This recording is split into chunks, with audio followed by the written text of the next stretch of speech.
নবী আমার 3টা কবরে নেমেছিলেন, প্রকাশ্যে জান্নাতের বিছানা বিছায় দিয়েছিলেন। এটা আমার নবীজি এবং সাহাবায়ে কেরামগণ দেখেছিলেন। জোরে বলেন সুবহানাল্লাহ। আমার নবী মুস্তাফা আল্লাহর কাছে দোয়া করলেন, আল্লাহ খাদিজার কবরে জান্নাতের বিছানা বিছায় দিলেন। আমার নবীজি আমার খাদিজার কবর থেকে উঠে যেন বাবা দাফন করে দিলেন। আর দাফন করে দেওয়ার পরে আমার নবীজি যেন ওই খাদিজার কবরের কাছে বসে গেলেন। ওগো দিবানা হইয়া আদা কি তোমায় সারা আদাও না গো একবার। ওগো পাগল হইয়া আদা কি তোমায় সারা আদাও না গো একবার। আর প্রথম যেদিন আসিলে ভাবে আর জিন্ন ইনসা দরদ পড়ে কত গৌরবে। আর প্রথম যেদিন আসিলে ভাবে আর জিন্ন ইনসা দরদ পড়ে কত গৌরবে। জাগ রহমতের সীমানা কাঁদে আসিতে সিজদায়। ওগো গুনাহগার উম্মাহ আজ আমার কেমন হবে পার। ওগো দিবানা হইয়া ডাকি তোমায় সারা আদাও না গো একবার। ওগো পাগল হইয়া ডাকি তোমার সারা আদাও না গো একবার। আর তোমার নূরে জগৎ নূরানী আর জিন্ন ইনসা দরদ পড়ে ফারিস্তা আসমানি। আর তোমার নূরে জগৎ নূরানী আর জিন্ন ইনসা দরদ পড়ে ফারিস্তা আসমানি। জাগ রহমতের সীমানায় কাঁদে আসিতে সিজদায়। ওগো গুনাহগার উম্মাহ আজ আমার কেমন হবে পার। ওগো দিবানা হইয়া ডাকি তোমায় সারা আদাও না গো একবার। ওগো পাগল হইয়া ডাকি তোমায় সারা আদাও না গো একবার। আল্লাহুম্মা সাল্লি আলা মাওলানা মুহাম্মদ সাইয়্যিদিনা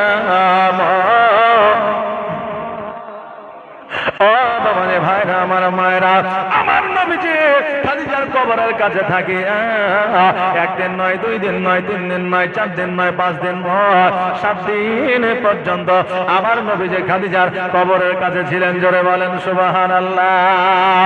ওরে আমার মা বোনেরা ভাইরা, আজকে আমার খাদিজা আমার নবীজিকে কেমন ভালোবাসা দিয়েছিলেন আর আমার নবীজি খাদিজাকে কত ভালোবেসেছিলেন যে 7 দিন পর্যন্ত খাদিজার কবরের কাছ থেকে বাড়ি যায় না, ঘর যায় না, কোন জায়গায় যায় না। ওই খাদিজা ইন্তেকাল করেছিলেন, আমার নবীজি ওই খাদিজার জন্য অজানা নয়নে কেঁদেছিলেন। আর আজকে যখন আমাদের বিবিরা মারা যায় 3 দিন পরে আবার ওই স্বামী বিবাহ করে নিয়ে আসে, 40 দিনও পূজায় না। এখন বুঝলে এইরকম আছে, তবে সবাই না, বুঝলে। বিবিরাও এখন স্বামীদের এত ভাবে জ্বালিয়ে রেখেছে, বুঝলে, যে বিবিদের প্রতি অনীহা স্বামীদেরও হয়ে গেছে। কথা বুঝতে পারলেন না? এই দেখেন বাবা, একজনের বিবি হঠাৎ করে অজ্ঞান হয়ে গেছে, হাসপাতালে নিয়ে গেছে, হাত দেখে বলেছে মারা গেছে। অনেক সময় ভুল ট্রিটমেন্ট হয় কি হয় না? হয়। হাত দেখে বলেছে মারা গেছে, বাড়িতে নিয়ে এসে গোসল করেছে, কাফন করেছে, খাটলিতে তুলে নিয়ে গেছে। 4 মোহনী রাস্তায়, বুঝলেন। এবার মানুষ পরিবর্তন হচ্ছে, ওই সময় পরিবর্তন করতে গিয়ে খাটলিটা আপনার পোলের সঙ্গে ধাক্কা লেগে গেছে। আর যেমনই পোলের সঙ্গে ধাক্কা লেগে গেছে, অমনি বুঝে অজ্ঞান ছিল তো জিন্দা হয়ে গেছে। ওকে তাড়াতাড়ি করে হাসপাতালে নিয়ে গেছে। নিয়ে যাওয়ার পরে আবার ট্রিটমেন্ট হলো। 1 সপ্তাহ পরে আর বাঁচানো গেল না, মারা গেল। বাড়িতে নিয়ে এসে গোসল করে কাফন পরে খাটিতে করে নিয়ে এসেছে। সবাই মুর্দার পেছে পেছে যাচ্ছে, আর ওর স্বামী আগে আগে যাচ্ছে, আর বুঝে পোল দেখে আগে আগে যাচ্ছে, আর বুঝে পোল দেখে সব পেছে পরে যাচ্ছে, আর তুই আগে যাচ্ছে বুঝে পোল দেখে। কারণ কি বলছে, তুমি বুঝবে না, ইয়ার আগে পোলে লেগে জিন্দা হয়ে গেছিল, এবারও যদি পোলে লেগে জিন্দা হয়ে যায় তা আমার জীবনে রফা দফা শেষ হয়ে যাবে।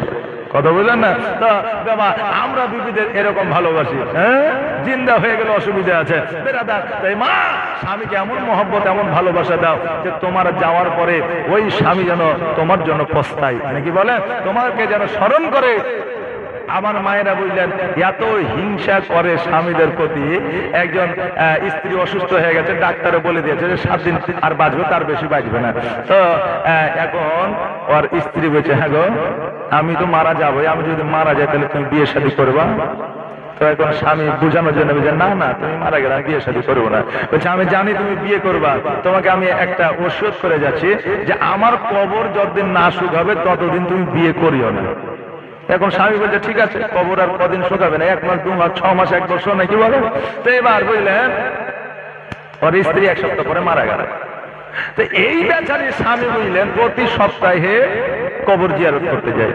জি, তো যখনই কবরে যায় তখনই দেয় কবর ভিজে, যখনই কবরে যায় তখনই দেয় কবরে ভিজে। তো এই চিন্তা করছে যে কবর কেন শুকায় না। 1 বছর 2 বছর 3 বছর পার হয়ে গেছে।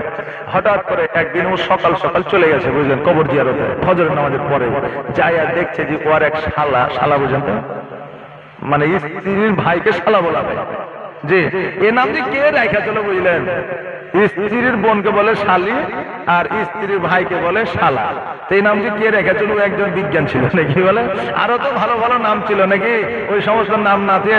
আমি বুঝলাম ক্যালকুলেশন করে দেখেছি যে শালা আর শালিরা বেশি দেখবেন যে বহিনের হক মারা খায়, কথা বুঝলেন না?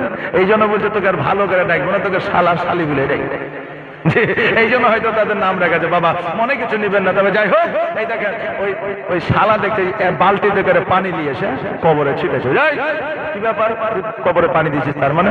তো বলছে যে ভাই আর বলিয়েন না, আমার বোন যখন মারা যায় তো আমাকে একটা ওষুধ করে গেছে, যে আমাকে একটা ওষুধ করেছে, ভাইরে তুই যতদিন বাঁচবি প্রতিদিন সকালবেলা কেউ জানে না দেখে আমার কবরে 1 বালতি করে পানি দিয়ে আসিস। তো এই কাজটা তুই করিস ভাই, তো একমাত্র বোন, আমি কি ওষুধ পালন না করে থাকতে পারি? তখন স্বামী দেখছে, হায় হায় হায়, আমার স্ত্রী মারা যাওয়ার পরেও হিংসা করছে যে আমার পরে যেন কেউ দ্বিতীয় ভাগ না পায়। ব্রাদার, তো এই হিংসাটা আমাদের জন্য ভালো না খারাপ? এই বলেন না, ভালো না খারাপ? ভালো। কারণ একজন স্ত্রী চাই না যে আমার স্বামী গুনহার পথে যাক, একজন স্ত্রী চাই না যে আমার স্বামী খারাপ পথে যাক, একজন স্ত্রী চাই না যে আমার স্বামীকে কেউ খারাপ বলুক। জি, প্রত্যেকটা স্ত্রী এটার জন্য এটা যে করে এটা ভালো করে। বেরাদার মিল্লাতে ইসলামিয়া বেরাদার, তবে আজকে যাদের বয়স হয়ে যাচ্ছে, বুঝলেন, তারাও বুঝলেন এখন মোবাইলে ফেসবুক আর ইউটিউব দেখে বুঝলেন তারাও চ্যাংড়া হেঁটে হচ্ছে, দেখছে না? এই যে আপনার কি বলে যেন, এই বোতলবাড়ি বলে একটা জায়গা আছে, তার পাশে বিহার কামসার আছে একটা, জি, তো কাটিহার বলে ওটাকে। তো ওখানে অনেক বাঙালি আছে, তো বাংলায় জালসা হয়, তো ওখানে জালসায় যাচ্ছে। তো আমি বলছি কিসে যাবো? আজিমগঞ্জ থেকে ট্রেনে চেপেছে। তো ট্রেনে যাইতে যাইতে বুঝলেন একটা বুড়া আমার পাশে বসে আছে, মানে আমি এদিকে বসে আছি, সামনে বসে আছে। তো ওর আবার ধুতির তলে মানে মোবাইল ভরা আছে, সে জিও ফোন গুলা ধুতির তলে ঢুকানো আছে। তো ধুতির তলে কি থাকে? প্যান্ট থাকে, ওই প্যান্টের ভিতর ভরা আছে। আর জিও ফোনের আওয়াজও বুঝলেন, ফোন আসলে বেশি আওয়াজ বুঝতে পারলেন।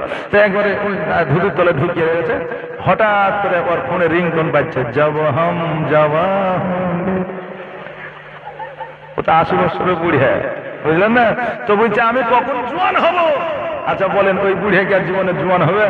হবে না। তো বুড়িয়ারা চাইছে যে জোয়ান আমি আবার কবে হব? কদিন পরে কবরে যাবে, না হলে শ্মশানে যাবে। বেরাদার মিল্লাত ইসলামিয়া, আমাদের মধ্যে রোমান্টিক পয়েন্ট যেগুলো এখন বুড়িয়াদের মধ্যেও চলে এসেছে। বেরাদার, যুগ যে জায়গায় এসছে, বর্তমানে ঈমান বাঁচানো কঠিন দায়, কথা বললেন না? ঈমান বাঁচানো কঠিন দায়। তবে বেরাদার মিল্লাত ইসলামিয়া, তো আমার খাদিজাতুল কুবরা রাদিয়াল্লাহু তাআলা আনহার কবরে নবী আমার 7 দিন পর্যন্ত ছিলেন। আল্লাহ বলছেন, হাবিব এইভাবে যদি খাদিজার কবরের কাছে থাকেন তা আমি আল্লাহ দুনিয়ার আগে আগাবো না, এখান থেকে কিয়ামত এনে দিব। নবী আমার বললেন, আল্লাহ গো, আমার জগতে আসার একটাই উদ্দেশ্য, সেটা হচ্ছে ইসলামের প্রচার ও প্রসার করা। অতএব আমি ইসলামের প্রচার ও প্রসার করার জন্য আমি নবী বাড়িতে চলে যাব। জোরে বলেন সুবহানাল্লাহ। নবী আমার ইসলামের প্রচার ও প্রসার শুরু করলেন। বেরাদার মিল্লাত ইসলামিয়া জীবনী শুনলাম। জীবনী শোনার পরে আমরা যেন আমাদের জীবনকে পরিবর্তন করার চেষ্টা করবো। আল্লাহ যেন তৌফিক ইনায়াত করেন। সকল বলেন আমিন সুম্মা আমিন। তবে আমি মায়েদেরকে বলেছিলাম যে স্বামীর পকেট থেকে টাকা চুরি করা যাবে কি না। স্বামীর পকেট থেকে টাকা চুরি করা যাবে, এতে কোনো অসুবিধা নাই। তবে 200 টাকা নেওয়া যাবে। 5000 থাকলে 5000 মারা যাবে না। এক জায়গায় বলে এসেছিলাম যে স্বামীর পকেট থেকে টাকা নেওয়া যাবে। ফোন করে বলছে, হুজুর আপনি যে বলে গেছেন স্বামীর পকেট থেকে টাকা নেওয়া যাবে, পরের বছর এসে অবশ্যই বুঝিয়ে দেন যে কত টাকা নেওয়া যাবে। বলে কেন গো? তো বলছে, আপনি যেই দিন থেকে বলে দেন স্বামীর পকেট থেকে টাকা চুরি করা যাবে, আমার পকেটে 1 টাকাও থাকে না। কথা বুঝলেন না? তো 200 টাকা নেওয়া যাবে। এতে কি হয়? স্বামী স্ত্রীর মহব্বত বাড়ে। কেমন করে? স্বামী পকেটে 5000 রেখেছে, 100 টাকা বার করে নিয়েছে। চায়ের দোকানে যা দেখছে 100 টাকা কম। রাত্রেবেলায় বাড়িতে এসে বিবিকে বলছে, বিবি 100 টাকা কম লাগছে, তো 100 টাকা তুমি নিয়েছো নাকি? তো বিবি নিয়েছে, কিন্তু মুখে কাপড় খান দিয়ে বলে, তোমার টাকা কে নিয়েছে তুমি দেখো গা। হ্যাঁ, তখন ওই স্বামী বলবে যে আমার 5000 চোরে নিলে তো 5000ই নিবে, 100 টাকা কে নিবে? তাহলে উই নিবে। তখন স্বামী মিথকে হাসি দিয়ে বলে, তুমি ছাড়ার কে নিবে? তখন বিবিও হাসি দিয়ে বলে, তুমি তো বুঝতেই পারছো তো বলার কি দরকার ছিল? বলার কি দরকার আছে? এই যে হাসিটা হয়, এই হাসিটা দেখে আমার আল্লাহ খুশি হয়। আর স্বামী স্ত্রী হাসি দেখলে আমার আল্লাহ ওই স্বামী স্ত্রীর নেকির খাতায় একটা মকবুল হজের সব দান করে দেয়। জোরে বলেন সুবহানাল্লাহ। যে তো নেওয়া যাবে 250 টাকা। এর জন্য বিবিদের চোখ দেখাবেন, রাগ দেখাবেন না। যদি আপনি বিপদে পড়েন তো ওই স্ত্রী ওই টাকাটা আপনাকে দিবে, একটা সময় দিবে না বাবা? দিবে। বেরাদার, আমি খুব গরিব ঘরের ছেলে, বুঝলেন? যদি বলেন যে মৌলভী 4 টাকা নিয়ে বাড়িছে, আবার গরিব ঘরে কি করে হয়? 4 টাকা চালানো অকাদ আমাদের নাই, বুঝলেন না? আপনাদের পয়সায় আপনাদের টাকা দিয়ে চলছে, কারণ আপনারা আমাকে ডাকছেন তাই চালাতে পারছি। কালকে যদি না ডাকেন আমি কিন্তু চালাতে পারবো না। পারবো না। বেরাদার, তো বুঝলেন বাড়ি শুরু করেছি, এমন একটা সময় বুঝলেন মানে যে দরওয়াজা বানাবো, তো আমার কাছে টাকা নাই। জি, আমার কাছে টাকা নাই, তো কোথায় পাই? 2টা দরজা 14,000 টাকা লাগবে। তা আমার বিবি বলছে যে আমার কাছে আছে, কিন্তু আমাকে পরে দিয়ে দিতে, পরে দিয়ে দিতে হবে। ঠিক আছে, দিয়ে দেবো। 14,000 লাগিয়ে নিলাম, বুঝতে পারলেন? তো ওকে বুঝলেন 2 জনের কানের দেওয়া হয়েছে, তাও এখন মাঝে মধ্যে বলে 14,000 টাকা দিলেন না। তাও এখন মাঝে মধ্যে বলে, তো খবরদার বিবিদের কাছ থেকে টাকা ধার নিয়েন না, জীবনও শোধ করতে পারবেন না। যাই হোক বেরাদার, তো যেটা বলছিলাম যে স্বামীর পকেট থেকে টাকা নেওয়া যাবে, যদি লাই চোখ দেখাবে না, ওটা আপনাকে আবার ফিরিয়ে দিবে, বিবিরা খরচা করে না বেরাদার।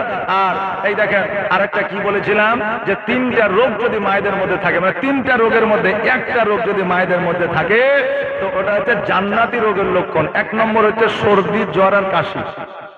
তার কারণ এটা আমার নবীজির হতো। জোরে বলেন সুবহানাল্লাহ। আর 2য় নম্বর হলো পেটে লাগা, মানে পেটে যন্ত্রণা হওয়া। আর 3য় নম্বর হলো মাথা যন্ত্রণা। জি, 3য় নম্বর মাথা যন্ত্রণা। 1 নম্বর সর্দি, জ্বর, কাশি, 2য় নম্বর হচ্ছে পেটে লাগা, 3য় নম্বর হচ্ছে মাথায় যন্ত্রণা। এই রোগগুলো যদি ঘন ঘন হয় তাহলে এটা জান্নাতি হওয়ার লক্ষণ। জোরে বলেন সুবহানাল্লাহ বেরাদার। আর 3য় নম্বর বলেছিলাম যে নখ পালিশ, ঠোঁট পালিশ, মেকআপ, চোখের ভুরু, মাথার চুল, পায়ে মেহেন্দি দেওয়া যাবে কিনা, চুল কাটা যাবে কিনা, চোখের ভুরু শেভ করা যাবে কিনা। বেরাদার, আজকে মেকআপ, চোখের ভুরু শেভ করা যায়, ঠোঁট পালিশ দেওয়া যায়, নখ পালিশ দেওয়া যায়, পায়ে মেহেন্দি দেওয়া যায় যদি স্বামী চায়।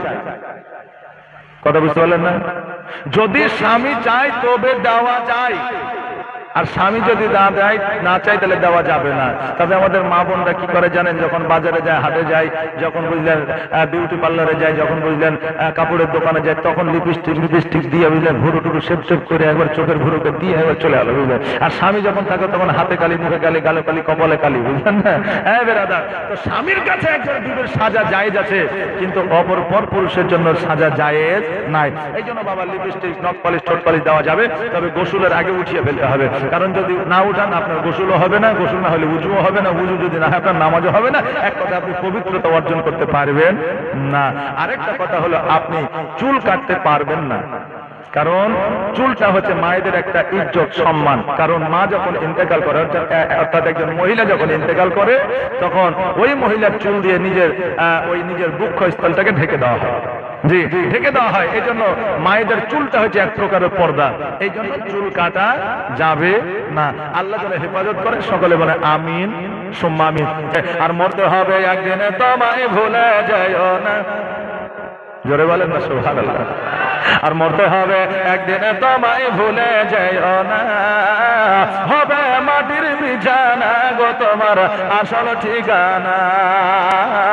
এ গাড়ি বাড়ি টাকা করে কিছুই যাবে না, হবে মাটির বিছানা গো তোমার আসল ঠিকানা। আর মরতে হবে একদিন তোমায় ভুলে যাইও না, হবে মাটির বিছানা গো তোমার আসল ঠিকানা। এ গাড়ি বাড়ি টাকা করে কিছুই রবে না, হবে মাটির বিছানা গো তোমার আসল ঠিকানা। আজরাইল ফারিস্তা যেদিন হাজির হবে এসে, আর চল চাতুর যতই কর জানবে রবে শেষে। আজরাইল ফারিস্তা যেদিন হাজির হবে এসে, আর চল চাতুর যতই কর জানবে রবে শেষে। আর চলবে না সেই দিন তোমার কোনই বাহানা গো, তুমি ভুলে যেও না, হবে মাটির বিছানা গো তোমার আসল ঠিকানা। আর খালি হাতে এসেছ তুমি, যাবে খালি হাতে, আর শুধু একটা সাদা কাপড় যাবে তোমার সাথে। আর আমল ছাড়া তোমার সাথে কিছুই যাবে না গো, তুমি ভুলে যেও না, হবে মাটির বিছানা গো তোমার আসল ঠিকানা। কাঁদবে পিতা, কাঁদবে মাতা, কাঁদবে রে ভাই বোন, আর এসে পাশে বসে কাঁদবে আত্মীয় স্বজন। আর করবে দোয়া খোদার কাছে, করবে দোয়া খোদার কাছে, মুমিন মুমিনা গো তুমি ভুলে যেও না, হবে মাটির বিছানা গো তোমার আসল ঠিকানা। এ গাড়ি বাড়ি টাকা করে কিছুই রবে না, হবে মাটির বিছানা গো তোমার আসল ঠিকানা। আবার সগ প্রেমিক বেলা মোদের জগতে ফিরে, নতুন করিয়া আজান হাকিতে কাবা মিনার পরে। রাসূল তোমায় ভালোবাসে, অন্তরে শুধু মুখে না, জান্নাতের আশায় নয় হে রাসূল, জাহান্নাম কেউ ডরি না।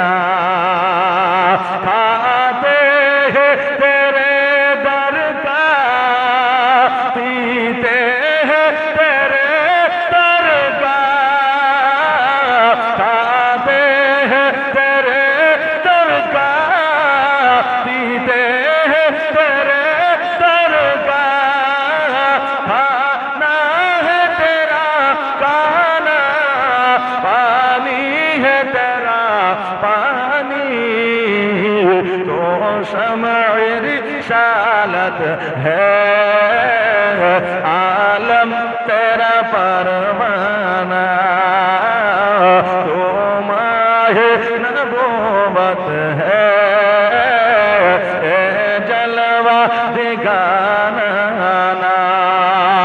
इश्क के रंग में रंग जाए जब अबकार तो खुलते हैं गुलाबों पे, वो शरार करते हैं शहे अबरार में हर लहजा वो हर बार। इश्क के रंग में रंग जाओ मेरे यार। सुबहानाल्लाह। এভাবে যদি একটা করে কলি আমি গজল বলি তো মোটামুটি ঘন্টা দিয়ে কেটে যাবে, জি ঘন্টা দিয়ে কেটে যাবে। যাই হোক, অনেকক্ষণ সময় আপনাদের কাছে নিয়েছি। নাইটি পরে নামাজ হবে অসুবিধা নাই, তবে বোরকা পরে নামাজ পড়া উত্তম। কথা কি বুঝতে পারছেন? কারণ আমার আল্লাহ বলেছেন উত্তম পোশাক পরিধান করে নামাজ আদায় করো। বুঝতে পারছেন কথা? উত্তম পোশাক পরিধান করে নামাজ আদায় করো। নতুন বলে নাই, আর আপনার আয়রন করা বলে নাই, মানে তোমার পোশাকের চাইতে যে পোশাকটা ভালো, যত পোশাক আছে সব চাইতে যেটা ভালো। তো বেরাদার, আমরা কিন্তু নাইটিটাকে উত্তম পোশাক মনে করি না, করি বাড়ির কাজের জন্য ব্যবহার করি, তাই না? যে আমরা যখন বাড়িতে থাকবো তখন পরবো, তো উত্তম পোশাক ওটাকে আমরা মনে করি না। যদি উত্তম মনে করতাম তাহলে ওই পোশাকটা পরে মায়ের বাড়ি যেতাম, নইলে বাজারে যেতাম, হাটে যেতাম, কিন্তু আমরা পোশাকটা পরে যাই না। যাই বাবা? যাই না। এই জন্য বাবা নাইটি পরে নামাজ হবে হবে না তা নয়, কিন্তু বোরকা পরে পড়াটা উত্তম। আর শাড়ি পরেও নামাজ হবে, কিন্তু তার সাথে ওড়না নিতে হবে। ওড়নাটা যাতে বড় হয়, যাতে পেট পিঠ তারপরে আপনার কি বলে হাতের কহিনা বা হাতের কবজিও যাতে দেখা না যায়। যদি দেখা যায় তাহলে নামাজ হবে না। আপনি বলবেন হুজুর আমি তো ঘরের মধ্যে থাকি, একাই থাকি, কেউ থাকে না। ঘরের মধ্যে তো দূরের কথা, অন্ধকারও যদি থাকে তবু তোমার হাতের কবজিও যদি দেখা যায় তো নামাজ হবে না। জোরে বলেন সুবহানাল্লাহ। এই জন্য বাবা কাপড় যদি আপনি শাড়ি পরে নামাজ পড়েন, এই জন্য বড় একটা ওড়না দরকার আছে। জলজলে ওড়না নিলে হবে না, চকচকে ওড়না নিলে হবে না। ওড়নাটা যাতে বড় হয়, আপনার শরীরটা জানে হেফাজতে থাকে, পর্দার সহিত থাকে, তবে হয়ে যাবে। আরেকটা কথা বলবো, যে সারা পৃথিবীর মসজিদকে উদ্বোধন করবে বা করেছে, এটা শোনার জন্য আপনার রাজি আছেন তো? রাজি আছেন না? কেউ জানেন কে উদ্বোধন করেছে? জানা আছে? জানা থাকলে কেউ হাত তোলেন দেখে নিন। কে জানেন? সুবহানাল্লাহ। তো দুইজনে 500 টাকা করেন, 1000 টাকা দিতে হবে। আচ্ছা 2 বস্তা সিমেন্ট দিয়ে দেন। দুইজন বলেন যে 2 বস্তা সিমেন্ট দিলাম, একটা একটা করে, তাও পারবেন না? দেখেন নবদিন আমার আছে। যাই হোক বাবা, হয়তো সবাই দিয়ে ফেলাইছে, বাকি তো কেউই নাই, কে দিবে? যাই হোক, এই দেখে সর্বপ্রথম মসজিদ উদ্বোধন করেছে, আজও যে করেছে, কালও যে করবে, সারা পৃথিবীর মসজিদ যে উদ্বোধন করবে তার নাম হচ্ছে হযরত জিবরিল আলাইহিস সালাম। জোরে বলেন সুবহানাল্লাহ। জি, এবার বলবেন যে জিবরিল কেমন করে? নাকি আমাদের মসজিদ তো ইয়েবেলে কুদ্দুস উদ্বোধন করেছে, আমাদের মসজিদ তো ক্যাশিয়ার 7টা উদ্বোধন করেছে, নাকি? তো জিবরিল কি করে আইলো? বেরাদার, যখন কাবা ঘর তৈরি হয় তখন কিছু কাঁকর পাথর বেঁচে গিয়েছিল। জি হযরত, বেঁচে গিয়েছিল। তো এই কাঁকর পাথরগুলো আল্লাহর কাছে ফরিয়াদ করেছিল, আল্লাহ আমরা কি দোষ করলাম যে তোমার মসজিদে লাগতে পাইলাম না? আমরা তো কোনো দোষ করিনি। তো আল্লাহ বলে জিবরিল এক কাজ করো, ওই পাথর কাকর গুলোকে সারা পৃথিবীতে ছিটিয়ে দাও। যে জায়গায় ওই পাথরগুলো পড়বে ওই জায়গাতে কিয়ামত পর্যন্ত একটা করে মসজিদ হবে। জোরে বলেন সুবহানাল্লাহ।